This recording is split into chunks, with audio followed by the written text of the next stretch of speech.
Manajemen Informatika dan Komputer. Di tahun 1997 menjadi STIE, Sekolah Tinggi Ilmu Ekonomi, untuk strata 1 akuntansi dan manajemen. Seperti itu, kemudian terus berkembang di 2002 terbitlah Akademi Pariwisata Bunda Mulia untuk D3 ya.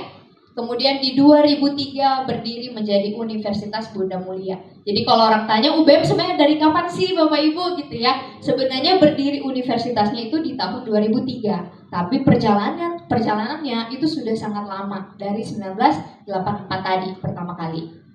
Kemudian di 2006 di sini UBM terpilih menjadi 50 kampus menjanjikan di Indonesia. Terus berkembang mendapat banyak sekali penghargaan di 2008 hingga 2011. Kemudian di sini di 2014 kita terpilih sebagai perguruan tinggi swasta unggulan peringkat 1 untuk 2 kategori sekaligus, pembelajaran dan tata kelola. Kemudian di 2017 itu berdiri Universitas Kampus Serpong. Jadi di tower yang ini ya pertama kali ya di 2017. Di sini pertama kali berdirinya, akhirnya kampus UBM ada 2 di Ancol dan di Serpong. Kemudian di tahun 2021 juga mendapat banyak penghargaan dan dinobatkan kembali untuk perguruan tinggi terbaik dalam hal kerjasama industri.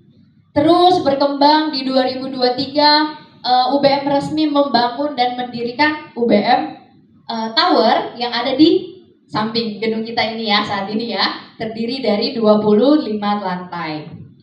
Kemudian di 2024 di sini kita juga dapat penghargaan perguruan tinggi terbaik dalam hal kerjasama industri, sekaligus kita mendapatkan penghargaan tertinggi dari BAN PT, di mana Universitas Bunda Mulia mendapatkan akreditasi tertinggi, yaitu akreditasi unggul. Boleh kita beri tepuk tangan dulu untuk UBM ya Bapak Ibu ya.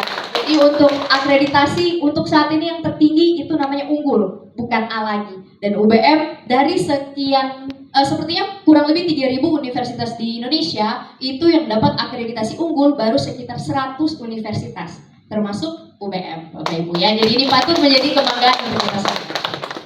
Kemudian ini juga gambaran beberapa mitra kerjasama kita. Di sini tinggal kita tambahin ini ya, Atri Distribusindo ya, ya Bapak Ibu ya.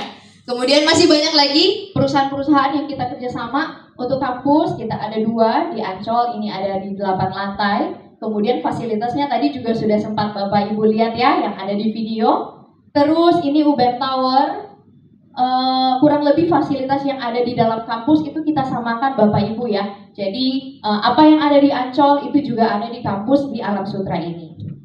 Lanjut lagi, nah untuk saat ini saya ingin menginformasikan bahwa untuk S2 kita di sini kita ada 2, yaitu untuk Master of Communication dan Master of Management, di mana kedua program studi S2 kita sudah akreditasi internasional Bapak Ibu ya. Jadi sudah top lah kualitasnya gitu. Kemudian untuk program sendiri kita ada 2 ya tadi, manajemen sama ilmu komunikasi.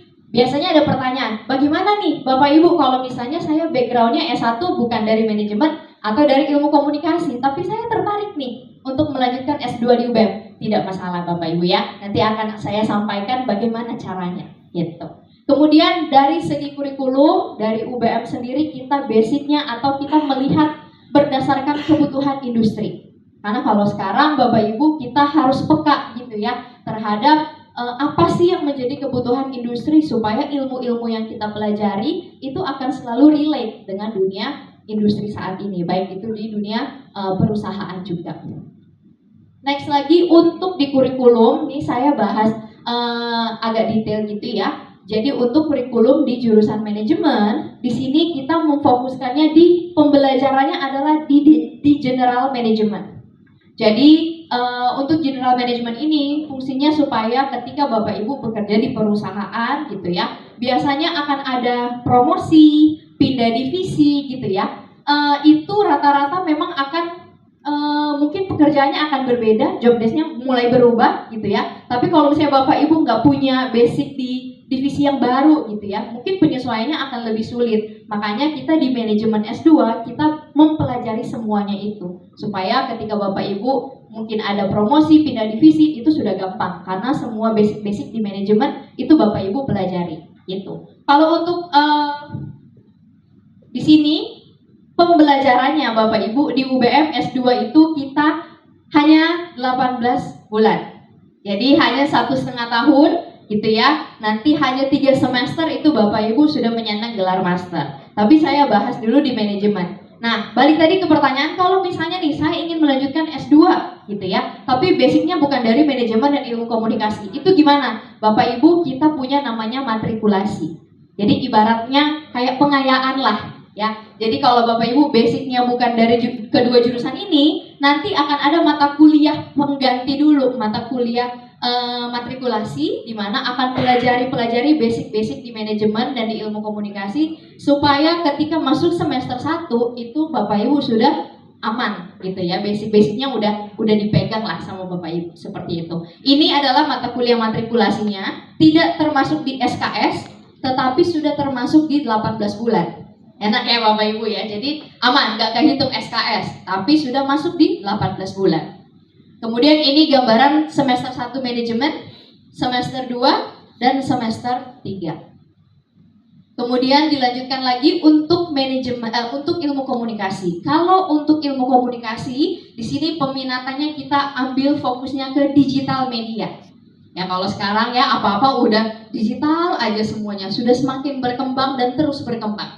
Gitu. Jadi kita juga perlu menyesuaikan ya sebagai orang-orang yang bekerja di perusahaan, kita juga akan sesuaikan biar tetap dapat update gitu ya, tetap dapat mengikuti dengan perkembangan saat ini seperti apa. Jadi untuk ilmu komunikasi fokusnya di digital media. Ini adalah mata kuliah pengayaannya gitu ya, tidak termasuk SKS tapi masuk di 18 bulan. Semester pertama mata kuliahnya ini, semester 2 dan semester 3 gitu ya. Kemudian dilanjutkan lagi untuk Bapak Ibu, kalau di dosen S2 kita, itu kalau di UBM ya, yang mengajar di S1 minimal dia S2. Kalau mengajar di S2 minimal dia S3. Gitu ya, jadi tidak boleh setara. Jadi harus lebih di atasnya lagi. Kemudian di UBM kita banyak dosen praktisi, jadi banyak juga dari perusahaan-perusahaan, pimpinan-pimpinannya, tapi mengajar juga di UBM tujuannya apa? Biar relate aja gitu ya, relate dengan apa yang dipelajari mahasiswa, itu juga terjadi kok gitu. Jadi di kelas UBM itu lebih banyak juga sharing-sharing mengenai studi kasus yang terjadi di perusahaan. Jadi biar mahasiswanya juga tahu gitu ya, nggak cuma capek belajar teori aja, tapi belajar banyak untuk praktek. Kemudian dari segi biaya pasti di S2 UBM lebih terjangkau. Oke.